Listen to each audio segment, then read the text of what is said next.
Bismillahirrahmanirrahim. Welcome to MLT Education Point. In today's video lecture, we will understand about mitosis and its phases. So let's start the video. Previous video में हमने mitosis और meiosis के difference को detail से discuss किया था. आज का हमारा टॉपिक है mitosis.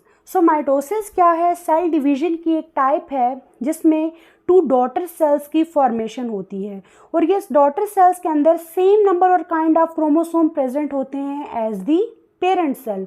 Mitosis create diploid daughter cell कि अगर पेरेंट सेल के अंदर 46 क्रोमोसोम है यानी कि वो 2n है, डिप्लॉयड है, तो जो डॉटर सेल्स 2 डॉटर सेल्स की फॉर्मेशन होगी वो भी कैसे होंगे? डिप्लॉयड होंगे, यानी उनके अंदर भी 46 क्रोमोसोम प्रेजेंट होंगे. माइटोसिस क्या है? 1 राउंड है सेल डिवीजन की, यानी कि इसके अंदर 4 स्टेजेस होती हैं: prophase, metaphase, anaphase and telophase. तो ये सिंगल सेल डिवीजन है. माइटोसिस कौन से सेल्स के अंदर होती है? सोमैटिक सेल्स के अंदर या हमारे बॉडी सेल्स के अंदर होती है. और ये क्यों ज़रूरी है कि न्यू सेल्स की फॉर्मेशन के लिए ज़रूरी है कि एक ऑर्गेनिज्म जो है वो अलाइव रहे, हेल्दी रहे. ये क्योंकि सोमैटिक सेल्स के अंदर होती है तो ये क्या है? एसेक्सुअल रिप्रोडक्शन है. तो प्रीवियस वीडियो में जब हमने सेल साइकिल को डिस्कस किया था तो हमने उसकी 2 फेजेस देखी थी. एक थी इंटरफेज और एक थी माइटोटिक फेज या एम फेज. इंटरफेज के अंदर 3 स्टेजेस थी: G1 phase, S phase and G2 phase. और माइटोटिक फेज के अंदर हमने 2 फेजेस देखी थी. एक थी कैरियोकाइनेसिस जिसमें सेल के न्यूक्लियस की डिवीजन हो रही थी और एक था साइटोकाइनेसिस जिसमें सेल के साइटोप्लाज्म की डिवीजन हो रही थी. तो कैरियोकाइनेसिस के अंदर यानी कि न्यूक्लियर डिवीजन के अंदर हमने फर्दर 4 स्टेजेस को देखा था: prophase, metaphase, anaphase and telophase. आज हम डिटेल से डिस्कस करते हैं कि कैसे माइटोसिस के अंदर प्रोफेज होगी, मेटाफेज होगी, anaphase and telophase. First stage क्या है? कैरियोकाइनेसिस की या फिर एम फेज की, माइटोटिक फेज की, वो है प्रोफेज. प्रोफेज जो है वो किस स्टेज को फॉलो करती है? एस फेज को and G2 phase of interphase. यानी इंटरफेज की जो एस फेज है एंड G2 फेज है ये उसको फॉलो करेगी. और अब हमें पता है कि एस और G2 फेज के अंदर क्या होता है? न्यू DNA मॉलिक्यूल की फॉर्मेशन होती है, यानी कि क्रोमोसोम क्या होता है? रेप्लिकेट होता है. लेकिन यहाँ पर जो क्रोमेटिन मटेरियल जो रेप्लिकेट होगा वो कैसा प्रेजेंट होता है?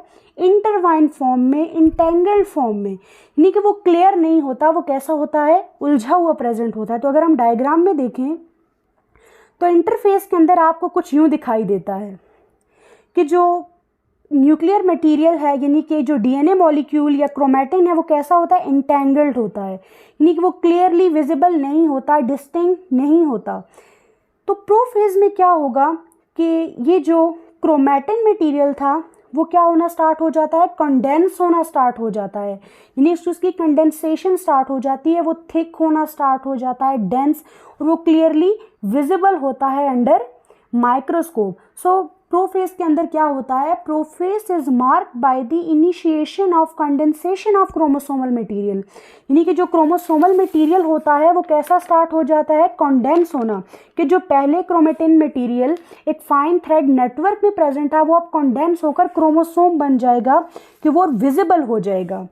देन क्या होगा? जो सेंट्रियोल थे जो कि एस फेज के दौरान रेप्लिकेट हुए थे वो अब मूव करेंगे opposite pole of the cell.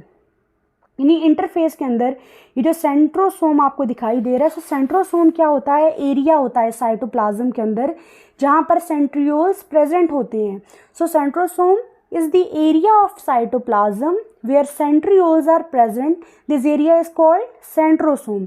Centrosome जो है या सेंट्रियोल्स जो है वो ऑपोजिट पोल की तरफ मूवमेंट स्टार्ट कर देंगे. तो अगर इंटरफेस के अंदर देखें तो जो एस फेज के अंदर जो सेंट्रियोल बने हैं वो प्रोफेज के अंदर अब ऑपोजिट पोल पे मूवमेंट स्टार्ट करेंगे. तो यहाँ पर अगर आप देखें तो ये सेंट्रियोल अपने ऑपोजिट पोल की तरफ मूव कर रहा है और ये सेंट्रियोल भी ऑपोजिट पोल की तरफ मूवमेंट स्टार्ट कर देगा इन प्रोफेज. तो अभी तक हमने क्या देखा कि प्रोफेज में फर्स्ट क्या होगा? एक तो क्रोमोसोमल मटेरियल की कंडेंसेशन स्टार्ट हो जाएगी एंड देन सेंट्रियोल्स जो होंगे वो अपने ऑपोजिट पोल की तरफ मूवमेंट जो है वो स्टार्ट कर देंगे. अब जब प्रोफेज कंप्लीट हो जाएगी, कंप्लीशन ऑफ प्रोफेज पे क्या होगा कि जो क्रोमोसोमल मटेरियल कंडेंस हो जाएगा, एक कॉम्पैक्ट माइटोटिक क्रोमोसोम आपको दिखाई देगा। कि कैसे, अगर आप इस डायग्राम में देखें तो आपको क्या दिखाई देंगे, 2 सिस्टर क्रोमेटिड्स दिखाई देंगे आपको। सो क्रोमेटिड्स क्या होते हैं, क्रोमोसोम की आर्म। तो आपको क्या दिखाई देंगे, 2 सिस्टर क्रोमेटिड्स, और वो कैसे अटैच होंगे, एट सेंट्रोमियर। तो ये जो ब्लैक कलर का आपको सेंटर में दिखाई दे रहा है, ये क्या है, सेंट्रोमियर। तो सेंट्रोमियर ऐसा पॉइंट होता है जहां पर बोथ क्रोमेटिड्स अटैच होते हैं। तो यहाँ पर क्या होगा, कंप्लीशन ऑफ प्रोफेज पे कि जो क्रोमोसोमल मटेरियल कंडेंस होकर एक कॉम्पैक्ट माइटोटिक क्रोमोसोम बना देगा जहाँ पर 2 सिस्टर क्रोमेटिड्स अटैच होंगे एट सेंट्रोमियर। देन और आपको कंप्लीशन ऑफ प्रोफेज पे क्या दिखाई देगा कि जो न्यूक्लियर मेम्ब्रेन है वो क्या हो जाएगी, डिसइंटीग्रेट होना स्टार्ट हो जाएगी। ये जो न्यूक्लियर एनवेलप है वो ब्रेक डाउन होगा। तो अगर आप इंटरफेस के अंदर देखें तो यहाँ पे न्यूक्लियर एनवेलप जो बना था वो यहाँ पर क्या हो जाएगा, प्रोफेज के अंदर न्यूक्लियर एनवेलप डिसइंटीग्रेट यानी कि टूटना स्टार्ट हो जाएगा, उसकी ब्रेक डाउन हो जाएगी न्यूक्लियर मेम्ब्रेन या न्यूक्लियर एनवेलप की। थर्ड प्रोफेज की कंप्लीशन पे क्या होगा, initiation of assembly of mitotic spindle. यानी कि क्या होगा यहाँ पर कि अगर आप इस स्ट्रक्चर को देखें तो ये जो सेंट्रियोल्स हैं, जो कि सेंट्रोसोम के अंदर जो सेंट्रियोल्स प्रेजेंट है, तो इन सेंट्रियोल से ये प्रोटीनीशियस ट्यूब जो हैं वो अराइज होना स्टार्ट हो जाती हैं। इन प्रोटीनीशियस ट्यूब को हम क्या बोलते हैं, स्पिंडल फाइबर, ठीक है, या फिर माइटोटिक स्पिंडल इनको हम बोलते हैं। इनका काम क्या होता है कि ये क्रोमोसोम को अलाइन करने में हेल्प करते हैं, यानी डिवीजन के वक्त इनका रोल होता है, किसका, स्पिंडल फाइबर्स का या फिर माइटोटिक स्पिंडल्स का। नेक्स्ट क्या होगा, अगर हम एक और चीज़ इसमें देखें कि जो ये माइटोटिक जो स्पिंडल्स हैं इनकी असेंबली या इनिशिएशन होती है, तो माइटोटिक एपरेटस जो है वो प्रोफेज के अंदर ऑर्गेनाइज होना स्टार्ट होता है। अब अगर हम देखें तो ये स्पिंडल फाइबर्स जो होते हैं वो 3 तरह के होते हैं। एक होते हैं काइनेटोकोर स्पिंडल फाइबर, एक होते हैं पोलर स्पिंडल फाइबर, और एक होते हैं एस्टर स्पिंडल फाइबर। सो काइनेटोकोर स्पिंडल फाइबर वो होते हैं जिनके साथ क्रोमोसोम्स अटैच्ड होते हैं, ठीक है। इनका काम क्या होता है, ये सेपरेशन में हेल्प आउट कर रहे होते हैं। काइनेटोकोर स्पिंडल फाइबर्स जिनके साथ क्रोमोसोम अटैच होते हैं और ये सेपरेशन में हेल्प करते हैं। जबकि जो पोलर स्पिंडल फाइबर्स होते हैं इनका फंक्शन क्या है कि ये इंटरडिजिटेट विद ऑपोजिट पोल, दोनों पोल को अपनी जगह पर रखने का काम किसका है, पोलर स्पिंडल फाइबर्स का। जबकि जो एस्टर स्पिंडल फाइबर्स होते हैं ये स्टार लाइक होते हैं और ये किसके साथ अटैच होते हैं, प्लाज्मा मेम्ब्रेन के साथ। तो ये जो माइटोटिक एपरेटस ऑर्गेनाइज हो रहा होता है इसका फंक्शन क्या है कि ये क्रोमोसोम की अटैचमेंट, उनकी कैप्चर, उनकी अलाइनमेंट और उनकी सेपरेशन में हेल्प आउट कर रहे होते हैं।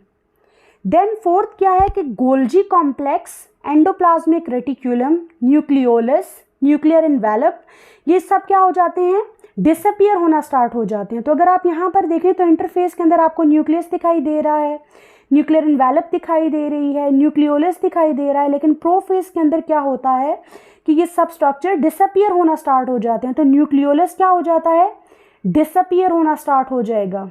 न्यूक्लियर एनवेलप क्या हो जाएगी, डिसइंटीग्रेट हो जाएगी। तो ये जो सेल ऑर्गेनेल्स हैं ये क्या होंगे, डिसअपियर होना स्टार्ट हो जाते हैं एट प्रोफेज। सो प्रोफेज के अंदर क्या होगा, एक तो क्रोमेटिन मटेरियल क्या हो जाएगा, वो कंडेंस होकर क्रोमोसोम बन जाएंगे, यानी कि वो विजिबल स्ट्रक्चर बन जाएंगे। सेंट्रियोल्स अपने ऑपोजिट पोल की तरफ मूव करेंगे, स्पिंडल फाइबर्स इमर्ज होंगे सेंट्रोसोम से, और न्यूक्लियर एनवेलप की क्या हो जाएगी, ब्रेक डाउन हो जाएगी, न्यूक्लियोलस डिसअपियर हो जाएगा, और साइटोप्लाज्म क्या हो जाएगा, मोर विस्कस हो जाएगा। क्योंकि न्यूक्लियस की सारी न्यूक्लियर एनवेलप ही डिसइंटीग्रेट हो गया तो सारा मटेरियल साइटोप्लाज्म में आ गया, तो साइटोप्लाज्म कैसा हो जाएगा, मोर विस्कस। नेक्स्ट क्या है, मेटाफेज। अब मेटाफेज के अंदर क्या होता है, तो मेटाफेज के अंदर जो न्यूक्लियर एनवेलप होता है उसकी कंप्लीट डिसइंटीग्रेशन हो जाती है। जब न्यूक्लियर एनवेलप की कंप्लीट डिसइंटीग्रेशन हो जाती है तो वो किसका स्टार्ट है, मेटाफेज का, यानी यहाँ पर जो क्रोमोसोम्स होते हैं वो फुली कंडेंस हो जाते हैं। अब मेटाफेज के अंदर मोस्ट इंपॉर्टेंट होता क्या है कि एक स्मॉल डिस्क शेप स्ट्रक्चर बनता है at the surface of centromere, यानी सेंट्रोमियर क्या था, वो पॉइंट जहाँ पर बोथ क्रोमेटिड अटैच थे, उस सेंट्रोमियर, उस सरफेस के ऊपर एक स्मॉल डिस्क शेप स्ट्रक्चर बनता है जिसे क्या बोलते हैं, काइनेटोकोर।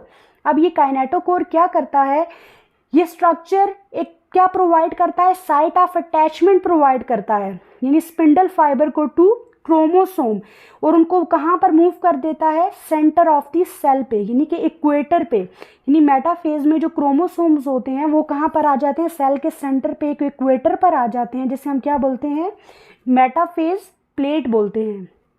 क्लियर। तो अगर आप देखें तो मेटाफेज इस डायग्राम के अंदर, तो यहाँ पे आपको क्या दिखाई दे रहा है कि एक तो जो न्यूक्लियर इन्वेलप था वो कम्प्लीटली डिसइंटीग्रेट हो गया, क्रोमोसोम जो हैं वो फुली कंडेंस हो गए हैं, वो आपको क्लियरली विजिबल हैं, और एक स्मॉल डिस्क शेप स्ट्रक्चर आपको दिखाई दे रहा है कहाँ पे, सेंट्रोमियर की सरफेस के ऊपर। ये जो सेंटर में ब्लैक डॉट है ये क्या, सेंट्रोमियर, जहाँ पर बहुत क्रोमेटिड्स अटैच हैं। तो इस सेंट्रोमियर की सरफेस के ऊपर क्या बनता है, एक स्मॉल डिस्क शेप स्ट्रक्चर, जिसे क्या बोलते हैं, काइनेटोकोर। अब ये स्ट्रक्चर क्या करता है, साइट ऑफ अटैचमेंट है किसके लिए, ये जो स्पिंडल फाइबर्स हैं ये किसके साथ आकर अटैच होते हैं, इस काइनेटोकोर के साथ आकर अटैच होते हैं। एंड देन वो क्रोमोसोम को कहाँ पर मूव करेंगे, सेल के सेंटर पे, उनको एक इक्वेटर पे एक मेटाफेज प्लेट बना देते हैं, या फिर एक इक्वेटोरियल प्लेट पे, इक्वेटोरियल प्लेन पे उसको अलाइन कर देते हैं क्रोमोसोम को सेल के सेंटर में। सो जब मेटाफेज की कंप्लीशन होगी तो आपको क्या दिखाई देगा कि स्पिंडल फाइबर्स जो होंगे वो किसके साथ अटैच होंगे, काइनेटोकोर ऑफ द क्रोमोसोम। तो ये जो आपको काइनेटोकोर दिखाई दे रहा है, एक small disc shape structure centromere की सरफेस के ऊपर, उसके साथ स्पिंडल फाइबर्स अटैच हो जाएंगे। Second, chromosomes are moved to spindle equator and get aligned along metaphase plate to spindle fibers to both plate। और आपको जो क्रोमोसोम्स है ये सेल के सेंटर पे अलाइन होना स्टार्ट हो जाएंगे, जिसे मेटाफेज प्लेट पे या इक्वेटोरियल प्लेन पे वो अलाइन होना जो है स्टार्ट हो जाएंगे। अब देखते हैं एनाफेज को। तो एनाफेज के अंदर क्या होता है, जो ईच क्रोमोसोम जो कि मेटाफेज प्लेट के ऊपर अरेंज हुए होते हैं वो स्प्लिट हो जाते हैं, किसमें, टू डॉटर क्रोमेटिड्स के अंदर वो क्या हो जाएंगे, स्प्लिट हो जाएंगे। और नाउ हम इसको क्या बोलेंगे, अगेन क्रोमोसोम। तो अगर आप यहाँ पर देखें डायग्राम के अंदर, मेटाफेज के अंदर, सॉरी एनाफेज में, तो एनाफेज के अंदर क्या होगा, जो क्रोमोसोम्स हैं जो कि पहले मेटाफेज प्लेट के ऊपर अरेंज हुए थे वो अब क्या हो गए हैं, स्प्लिट हो गए हैं, किसके अंदर, टू डॉटर क्रोमेटिड्स के अंदर, जिसे अब हम क्या बोलेंगे, क्रोमोसोम।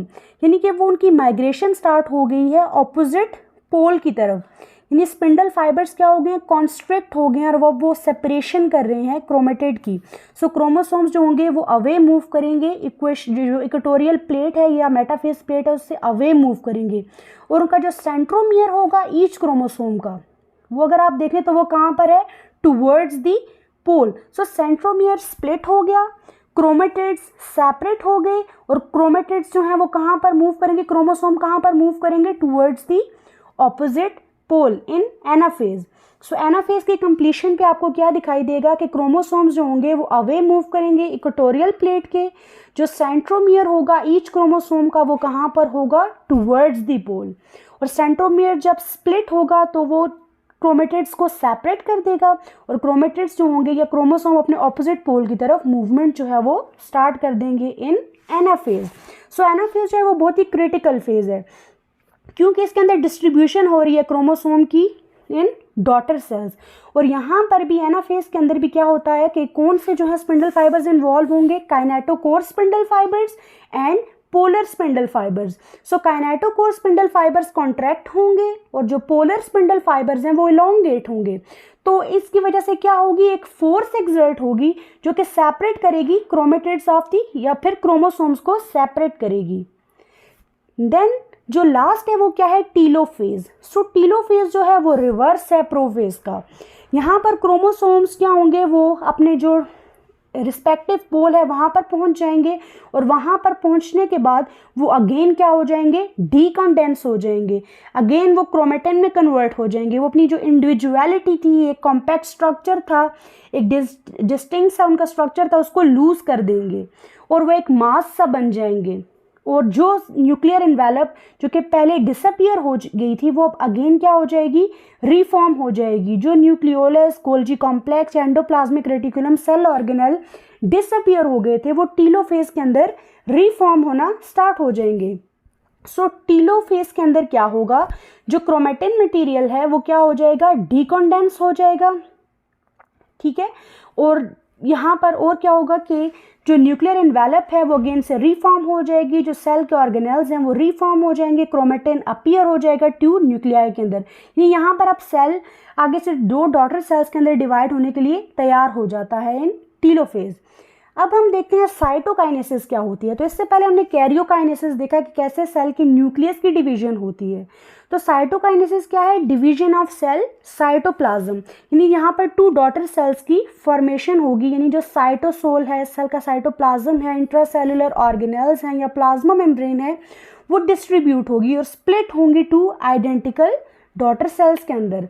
सो यहाँ पर अगर आप देखें तो टीलोफेज के अंदर एक क्लीवेज फ्यूरो बनता है और ये डीप सा क्लीवेज फ्यूरो जो बनकर आगे इसको किस में डिवाइड कर देगा? 2 डॉटर सेल्स के अंदर।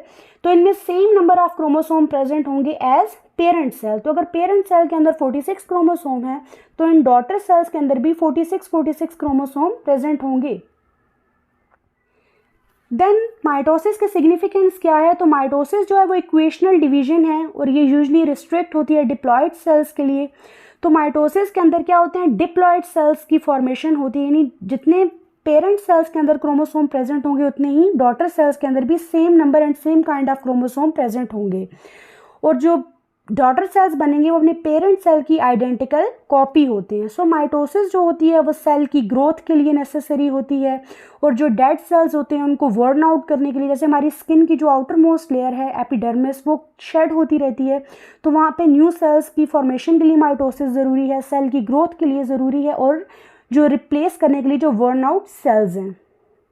देन अगर हम एक समरी एक क्विक सा ओवरव्यू लें तो प्रोफेज के अंदर हमने क्या देखा कि प्रोफेज के अंदर जो क्रोमेटिन था, जो कि पहले थ्रेड, एक फाइन थ्रेड नेटवर्क था, वो कंडेंस होकर क्रोमोसोम बन जाएगा, यानी कि वो विजिबल हो जाएगा। सेंट्रियोल अपने ऑपोजिट पोल की तरफ मूवमेंट स्टार्ट कर देंगे, स्पिंडल फाइबर्स इमर्ज होंगे सेंट्रोसोम से, न्यूक्लियर एनवेलप ब्रेक डाउन हो जाएगी, न्यूक्लियोलस डिसअपियर हो जाएगा और साइटोप्लाज्म जो होगा वो मोर विस्कस हो जाएगा। मेटाफेज के अंदर क्या होगा कि मेटाफेज के अंदर एक स्मॉल डिस्क शेप स्ट्रक्चर बनेगा at the surface of the centromere, जिसे क्या बोलते हैं? काइनेटोकोर। और मेटाफेज के अंदर क्या होगा? क्रोमोसोम इक्वेटर पर अलाइन हो जाएंगे, जिसे मेटाफेज प्लेट भी बोलते हैं। देन एनाफेज में क्या होगा कि एनाफेज में जो सेंट्रोमियर है वो स्प्लिट होगा और जो सिस्टर क्रोमेटिड्स होंगे वो सेपरेट हो जाएंगे, यानी वो अपने ऑपोजिट पोल पे मूवमेंट स्टार्ट कर देंगे, जो कि बहुत ही इंपॉर्टेंट है कि क्रोमोसोम की डिस्ट्रीब्यूशन हो जाए इन डॉटर सेल्स। और इसमें काइनेटोकोर स्पिंडल इन्वॉल्व थे और पोलर स्पिंडल्स इन्वॉल्व थे जो कि सेपरेट कर रहे थे क्रोमेटिड्स को। नेक्स्ट फेज थी टीलोफेज। सो टीलोफेज क्या थी? रिवर्स थी प्रोफेज की, जिसमें जो माइटोटिक एपरेटस था वो डिसऑर्गेनाइज हो रहा था। देन सेल ऑर्गेनेल्स रीफॉर्म हो गए थे, क्रोमोसोम डीकंडेंस हो गया था, न्यूक्लियर एनवेलप अगेन रीफॉर्म हो गई थी। And then cytokinesis. So cytokinesis के अंदर क्या हुआ कि सेल के साइटोप्लाज्म की डिवीजन हो गई, टीलोफेज के अंदर एक क्लीवेज फ्यूरो बना जिससे 2 डॉटर सेल्स की फॉर्मेशन हो गई। तो अब अगर हम इसको एक वीडियो में अगर अगेन समझने की कोशिश करें, सो आपको यहाँ पर क्या दिखाई दे रहा है? क्रोमेटिन और सेंट्रोसोम। सो ये जो सेंट्रोसोम है या सेंट्रियोल जिसके अंदर प्रेजेंट हैं वो अपने ऑपोजिट पोल की तरफ मूवमेंट स्टार्ट कर रहे हैं। देन यहाँ से क्या चीज़ ऑर्गेनाइज हो रही है? स्पिंडल फाइबर्स इमर्ज हो रहे हैं सेंट्रोसोम्स से। और देन नेक्स्ट फेज है मेटाफेज। यहाँ पर एक स्मॉल डिस्क स्ट्रक्चर काइनेटोकोर बनेगा जिसके साथ स्पिंडल फाइबर्स अटैच्ड होंगे। देन एनाफेज होगी। तो एनाफेज के अंदर क्या होगा कि सेंट्रोमियर जो होगा वो स्प्लिट हो जाएगा और सिस्टर क्रोमेटिड्स जो होंगे वो सेपरेट हो जाएंगे। देन होगी टीलोफेज जो कि क्या है? रिवर्स है प्रोफेज का। तो यहाँ पर न्यूक्लियर एनवेलप असेंबल हो जाएगा, क्रोमोसोम अगेन डीकंडेंस हो जाएंगे, सेल ऑर्गेनेल्स रीफॉर्म हो जाएंगे। एंड देन क्या हो जाएगी? साइटोकाइनेसिस होगी, यानी डिवीजन होगी सेल के साइटोप्लाज्म की और 2 डॉटर सेल्स की फॉर्मेशन हो गई। So students, if you understood this video, please like, share and subscribe to my YouTube channel. Thank you so much for watching.